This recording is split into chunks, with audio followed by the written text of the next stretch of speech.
श्री कृष्ण कहते हैं, अच्छाई के पीछे कोई नहीं जाता, बुराई के पीछे सभी जाते हैं। शराब बेचने वाला कहीं नहीं जाता, दूध बेचने वाले को गली गली घूमना पड़ता है। परेशानी से जो अनुभव और सीख मिलती है, वो सीख दुनिया का कोई भी स्कूल कॉलेज नहीं दे सकता है। श्री कृष्ण कहते हैं, उधार हमेशा सोच समझ कर दीजिए, क्योंकि बाद में अपने ही पैसे भिखारियों की तरह मांगने पड़ते हैं। कुएं में डाली गई बाल्टी भी तभी भरती है जब वो थोड़ा झुकती है। जिंदगी का नियम भी यही है, जो झुकता है वही पाता है। श्री कृष्ण कहते हैं, लोग आपके बारे में अच्छा सुनने पर शक करते हैं और बुरा सुनने पर तुरंत यकीन कर लेते हैं। आपका खुश रहना ही आपका बुरा चाहने वालों के लिए सबसे बड़ी सजा है। श्री कृष्ण कहते हैं, ये 3 चीजें करो, कोई भी आपको हल्के में नहीं लेगा। नंबर 1, जितना जरूरी हो उतना ही बोलो। कम बोलने वाले लोग जब भी बोलते हैं, उसके सुनने के लिए सबके कान खड़े हो जाते हैं। ज़्यादा बोलने से तुम्हारी बात की वैल्यू कम हो जाती है, दूसरों को तुम्हारे बारे में ज़्यादा पता चलता है। नंबर 2, सेल्फ रिस्पेक्ट करो, क्योंकि जब तक तुम अपनी इज्जत नहीं करोगे, दुनिया आपकी बिल्कुल भी इज्जत नहीं करेगी। नंबर 3, अपने गोल्स, अपने पैशन पर काम करो, फालतू का समय बर्बाद मत करो। अपने आप को इम्प्रूव करो, एक्सरसाइज करो, नए स्किल्स सीखो। श्री कृष्ण कहते हैं, गुस्सा इतना महंगा करो कि कोई खरीद ना पाए, और खुद की खुशी इतनी सस्ती करो कि सब ले जाए। ऊपर वाले की न्याय की चक्की धीमी जरूर चलती है, लेकिन याद रखना ये पिसती बहुत अच्छे से है। श्री कृष्ण कहते हैं, केवल ज्ञान ही एक ऐसा अक्षय तत्व है जो कहीं भी, किसी भी अवस्था में और किसी भी काल में मनुष्य का साथ नहीं छोड़ता। युद्ध हो या जीवन, सफलता केवल 3 शस्त्रों से प्राप्त होती है, धर्म, धैर्य और साहस। तकदीर और फकीर, इन दोनों का कोई पता नहीं, कब क्या ले जाएं और कब क्या दे जाएं। श्री कृष्ण कहते हैं, इस संसार में हर कोई किसी ना किसी मतलब से ही आपका साथ देता है।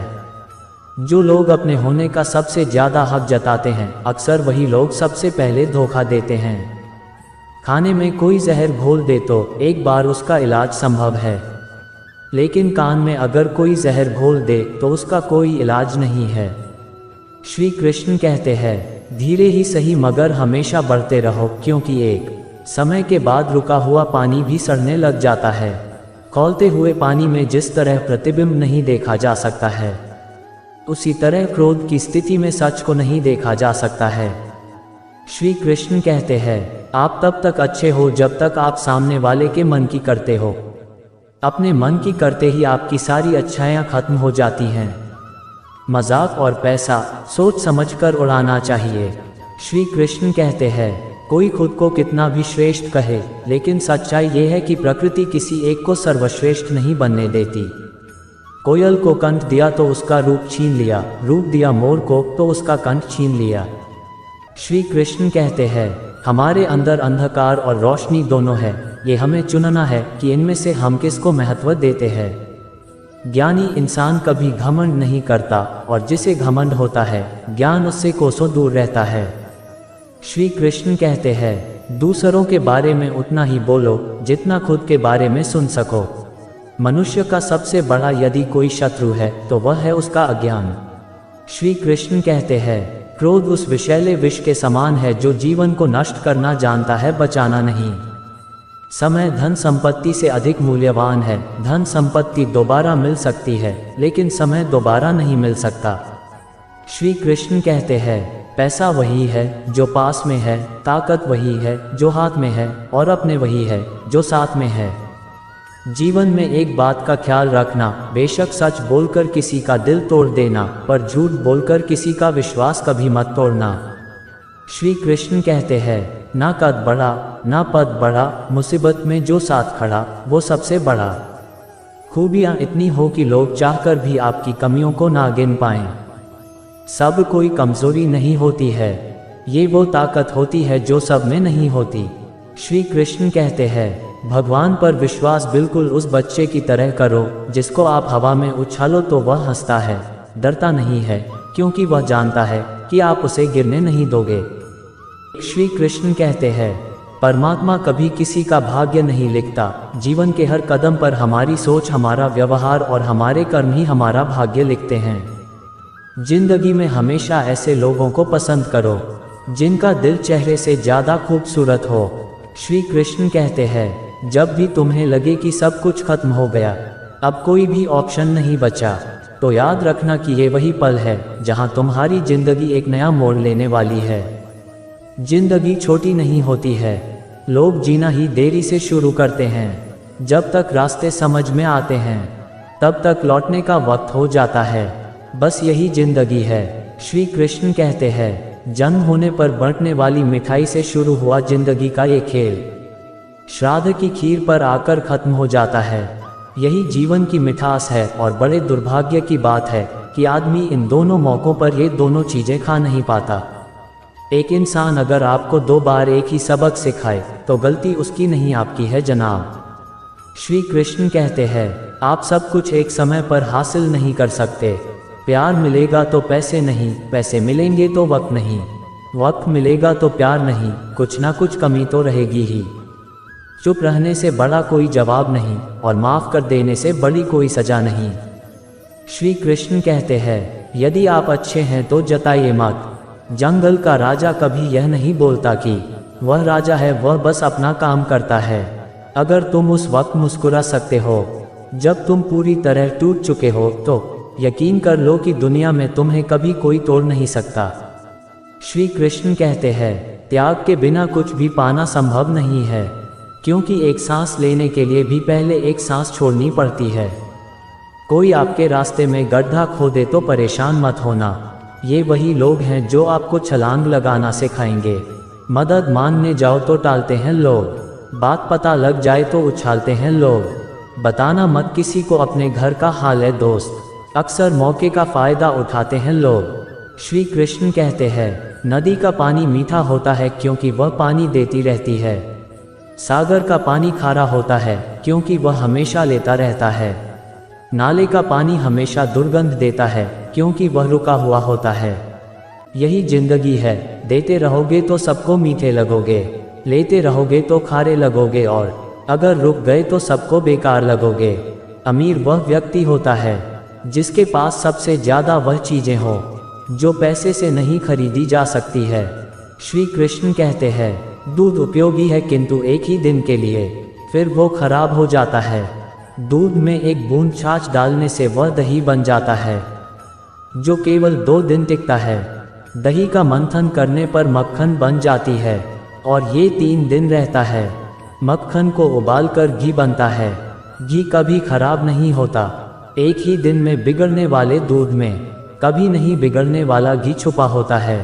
इसी तरह आपका मन भी अथाह शक्तियों से भरा है, उसमें कुछ सकारात्मक विचार डालो। अपने आप को मत हो अर्थात चिंतन करो, अपने जीवन को और तपाओ, और तब देखना आप कभी हार नहीं मानने वाले, सदाबहार व्यक्ति बन जाओगे।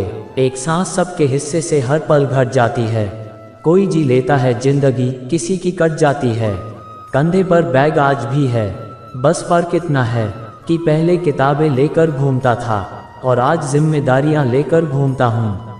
श्री कृष्ण कहते हैं, सस्ते में लूट लेती है ये दुनिया अक्सर उन्हें जिन्हें खुद की कीमत का अंदाजा नहीं होता। यदि परिस्थितियों पर आपकी मजबूत पकड़ है तो जहर उगलने वाला भी आपका कुछ नहीं बिगाड़ सकता। श्री कृष्ण कहते हैं, सिंह बनो सिंहासन की चिंता मत करो, आप जहां बैठोगे सिंहासन वही बन जाएगा।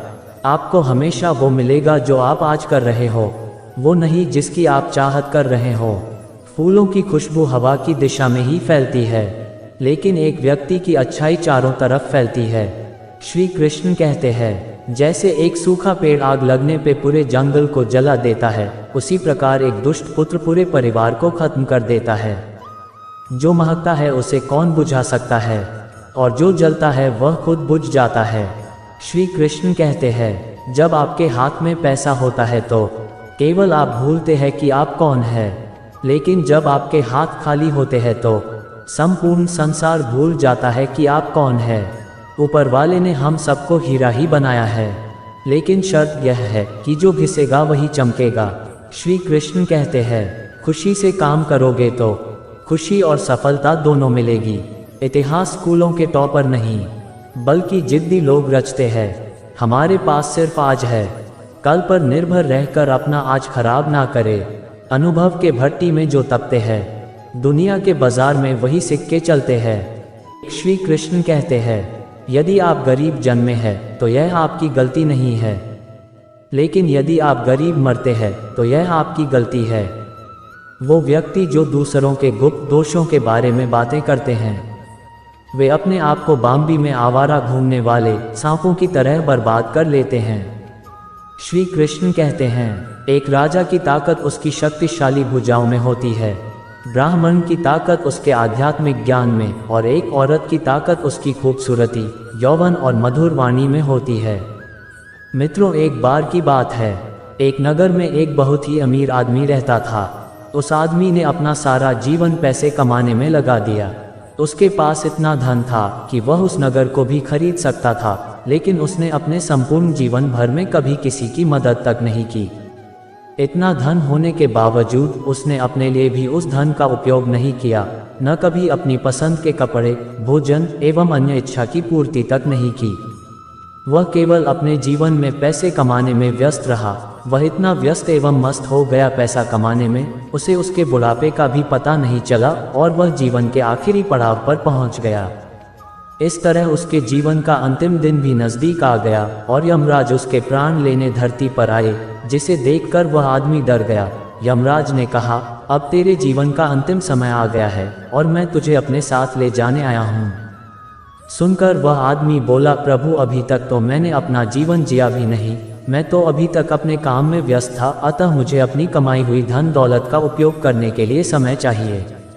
यमराज ने उत्तर दिया, मैं तुम्हें और समय नहीं दे सकता, तुम्हारे जीवन के दिन समाप्त हो गए हैं और अब दिनों को और नहीं बढ़ाया जा सकता। यमराज की यह बात सुनकर उस आदमी ने कहा, प्रभु, मेरे पास इतना पैसा है, आप चाहो तो आधा धन लेकर मुझे जीवन का एक और वर्ष दे दीजिए। प्रत्युत्तर में यमराज ने कहा, ऐसा संभव नहीं। इस पर आदमी ने कहा, आप चाहो तो मेरा 90% धन लेकर मुझे 1 महीने का समय ही दे दीजिए। यमराज ने फिर मना कर दिया। फिर आदमी ने कहा, आप मेरा सारा धन लेकर 1 ही घंटा दे दीजिए। तब यमराज ने उसको समझाया, बीते हुए समय को धन से दोबारा प्राप्त नहीं किया जा सकता। इस प्रकार जिस आदमी को अपने धन पर अभिमान था, उसे वह सब व्यर्थ लगने लगा, क्योंकि उसने अपना संपूर्ण जीवन उस व्यर्थ चीज को कमाने में लगा दिया, जो आज उसे जिंदगी का 1 घंटा भी खरीद के नहीं दे पाए। दुखी मन से वह अपनी मौत के लिए तैयार हो गया। तो मित्रों, आपने देखा कि जिस आदमी ने अपना संपूर्ण जीवन जिसको कमाने में लगा दिया, वही चीज उसके लिए 1 सेकंड का समय भी नहीं खरीद पाए। जीवन भगवान द्वारा दिया गया बहुमूल्य उपहारों में से एक है, जिसको पैसे से प्राप्त नहीं किया जा सकता। इसलिए जीवन के हर पल का आनंद लीजिए एवं उसको एंजॉय करिए। कहा गया है, जीवन बहुत अमूल्य है, इसको व्यर्थ ना जाने दे, हर पल को खुशी के साथ जिए, तभी आप अपने जीवन से खुश हो सकते हैं। तो मित्रों, मैं आशा करता हूँ कि आप लोगों ने इस वीडियो से बहुत कुछ सीखा होगा। मिलते हैं एक नई ज्ञानवर्धक वीडियो के माध्यम से। तब तक के लिए आप अपना ख्याल रखिए। धन्यवाद। जय श्री कृष्णा।